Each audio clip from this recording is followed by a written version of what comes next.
जय हिंद साथियों, आपका स्वागत है आपके अपने यूट्यूब चैनल स्मार्ट स्टडी पर। साथियों, आज हम लेकर आए हैं एसएससी जीडी एग्जाम के लिए बहुत ही महत्वपूर्ण टॉपिक का नाम है टॉप 50 जीके जीएस और करंट अफेयर के एमसीक्यू, जिनका पेपर 23, 24 और 25 फरवरी को है। यह क्लास उन बच्चों के लिए बहुत ही ज़्यादा महत्वपूर्ण है। उन सभी को इस क्लास को अंत तक पूरा जरूर देखना चाहिए, क्योंकि इस क्लास में जो है हम संभावित पेपर लेकर आए हैं, जो पेपर आपको सीधे एग्जाम में देखने को मिल सकते हैं। जिनका पेपर बाकी है, यानी कि जिनका पेपर 23, 24, 25 फरवरी को है, उन सभी को इस क्लास को अंत तक पूरा जरूर देखना चाहिए। इससे पहले जो है हम एसएससी जीडी की कुछ क्लासें ले चुके हैं, तो आप उन क्लासों को भी देखकर एग्जाम में अच्छा परफॉर्मेंस कर सकते हैं।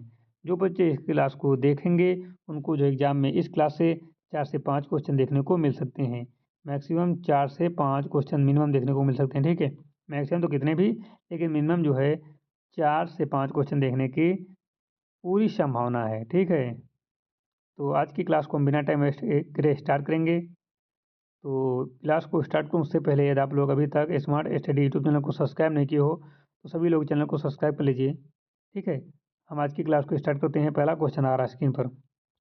पहला क्वेश्चन है कि किस क्षेत्र के किसानों को किस क्षेत्र के किसानों ने एका आंदोलन चलाया? किस क्षेत्र के किसानों ने एका आंदोलन चलाया? बिहार, अवध क्षेत्र या बंगाल या पंजाब? तो एका मूवमेंट जो चलाए थे वो अवध के किसानों ने चलाया था। एका आंदोलन अवध क्षेत्र में किसानों द्वारा चलाया गया। यह आंदोलन जमींदार शोषण के विरुद्ध था, जमींदारी शोषण के विरुद्ध था। ऑप्शन नंबर बी बिल्कुल सही जवाब है। अगला क्वेश्चन है कि सैरीन लोवेन किन नृत्यों से संबंधित है? कथक एवं भारतनाट्यम, ओडिसी, मणिपुरी एवं छाऊ। ऑप्शन सी हैं कुचिपुड़ी एवं मोहिनीअट्टम और ऑप्शन डी है कथकली। तो इसका जो सही जवाब है option number B, Odissi, Manipuri एवं छाऊ। सैरीन लोवेन एक विदेशी नृत्यांगना है। उन्होंने भारतीय शास्त्रीय नृत्यों को अंतर्राष्ट्रीय स्तर पर लोकप्रिय किया है। चलते हैं क्वेश्चन नंबर 3 पर कि विश्व की सबसे बड़े मीठे पानी की झील कौन सी है? तो भारत की प्रमुख झीलों की एक क्लास सेपरेट पड़ी हुई है। उसमें जो है भारत की जितनी भी झीलें हैं, तो उनसे संबंधित जितने भी प्रश्न पूछे जाते हैं एग्जाम में, वो सभी क्वेश्चन जो है कवर हैं।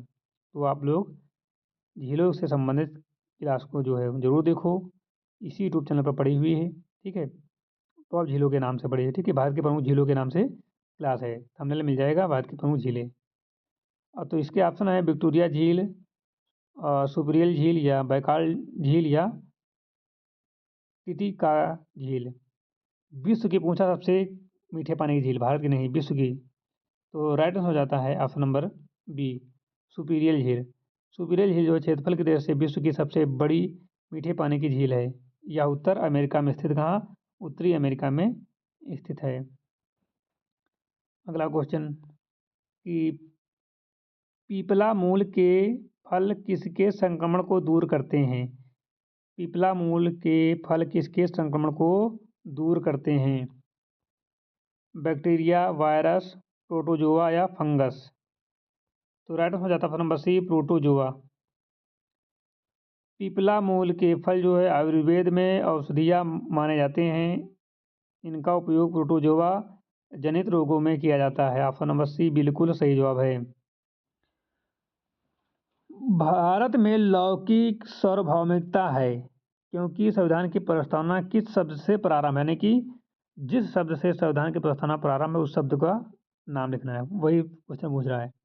तो ऑप्शन है हम भारत के नागरिक हैं, भारत एक संप्रभु राष्ट्र है, हम भारत के लोग हैं, भारत गणराज्य है। तो राइट आंसर हो जाता है ऑप्शन नंबर सी, हम भारत के लोग हैं। संविधान की प्रस्तावना में हम भारत के लोग से शुरू होता है। कहाँ से होता है? हम भारत के लोग से शुरू होता है। यह जनता की सर्वोच्चता को दर्शाता है। किसको? जनता की सर्वोच्चता को दर्शाता है। अर्थशास्त्र का पिता किसे कहा जाता है? अर्थशास्त्र का पिता किसे कहा जाता है? Who is the card the father of economics? Father of economics Karl Marx, Adam Smith, Marshall या रिकार्डो। तो अर्थशास्त्र का पिता जो है वो कहा जाता है एडम स्मिथ को। एडम स्मिथ ने जो है द वेल्थ ऑफ नेशन पुस्तक लिखी है। कौन सी पुस्तक लिखी है? द वेल्थ ऑफ पुस्तक लिखी है, द वेल्थ ऑफ नेशन। इसी कारण उन्हें जो है अर्थशास्त्र का पिता कहा जाता है। ऑप्शन नंबर बी बिल्कुल सही जवाब है। ठीक है, अगले क्वेश्चन चलते हैं कि प्रतापगढ़ जिले का कौन सा गांव किसान सभा की गतिविधियों का केंद्र था? प्रतापगढ़ जिले का कौन सा गांव किसान सभा की गतिविधियों का केंद्र था? ऑप्शन है बिल्हा, ऑप्शन बी है खरगांव, ऑप्शन सी है कुंडा, ऑप्शन डी है लीलापुर। तो सही जवाब है खरगांव। खरगांव खरगांव जो गांव है वो किसान सभा की गतिविधि का प्रमुख केंद्र था या किसान आंदोलन में महत्वपूर्ण रहा। अगला क्वेश्चन है कि नौका दौड़ किस राज्य का अनोखा आयोजन है? नौका दौड़ जो है किस राज्य का अनोखा आयोजन है? असम, पश्चिम बंगाल, केरल या उड़ीसा। तो राइट आंसर हो जाता है केरल। ठीक है, केरल की नौका दौड़ यानी कि वल्लमकली विश्व प्रसिद्ध है या ओणम पर्व के समय आयोजित होती है। ऑप्शन नंबर सी बिल्कुल सही जवाब है। अगला क्वेश्चन है कोल्ड स्टोरेज में सामान को सुरक्षित रखने का आदर्श तापक्रम क्या है? तो 0 डिग्री सेल्सियस से 5 डिग्री सेल्सियस, 5 डिग्री सेल्सियस से 10 डिग्री सेल्सियस, 10 डिग्री सेल्सियस से 18 डिग्री सेल्सियस, 20 डिग्री सेल्सियस से 25 डिग्री सेल्सियस। तो राइट आंसर हो जाता है ऑप्शन नंबर सी, 10 डिग्री से 18 डिग्री सेल्सियस तक जो है कोल्ड स्टोरेज में सामान रखने का आदर्श तापक्रम है। ठीक है,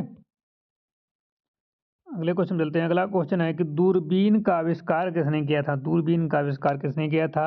ऑप्शन है न्यूटन, केपलर, गैलीलियो या हर्बर। तो राइट आंसर हो जाता है ऑप्शन नंबर सी, गैलीलियो ने किया था। ठीक है, दूरबीन का आविष्कार जो है, टेलीस्कोप का आविष्कार जो है गैलीलियो ने किया था। और कब किया था? तो 1609 ईस्वी में किए थे। पहली खगोलीय दूरबीन का उपयोग किया गया था 1609 में। इससे खगोल विज्ञान की नई दिशा मिली थी। चलते हैं अगले क्वेश्चन पर। भारत का सर्वप्रथम गवर्नर जनरल कौन था? भारत का सर्वप्रथम गवर्नर जनरल कौन था? ऑप्शन है lord Cornwallis, lord Dalhousie, lord William Bentinck या लॉर्ड वेलेंजी वली। तो राइट हो जाता है option number C, lord William Bentinck जो थे वो पहले गवर्नर जनरल थे। लॉर्ड विलियम बेंटिंग को भारत का प्रथम गवर्नर जनरल माना जाता है। अगला क्वेश्चन है कि भगोलीय उत्सव कहाँ मनाया जाता है? भगोलीय उत्सव कहाँ मनाया जाता है? राजस्थान, गुजरात, निमाड़, मध्य प्रदेश में, छत्तीसगढ़। तो राइट हो जाता है निमाड़, मध्य प्रदेश में। ठीक है, भगोलीय उत्सव जो आदिवासी संस्कृति से जुड़ा है या मध्य प्रदेश के निमाड़ क्षेत्र में मनाया जाता है। तो आज की क्लास को हम यहीं पर विराम देते हैं। यदि आपको क्लास अच्छी लगी हो तो लाइक कर देना, चैनल पर नया हो तो चैनल को सब्सक्राइब कर लीजिए। ठीक है, मिलते हैं नई क्लास के साथ, तब तक के लिए जय हिंद।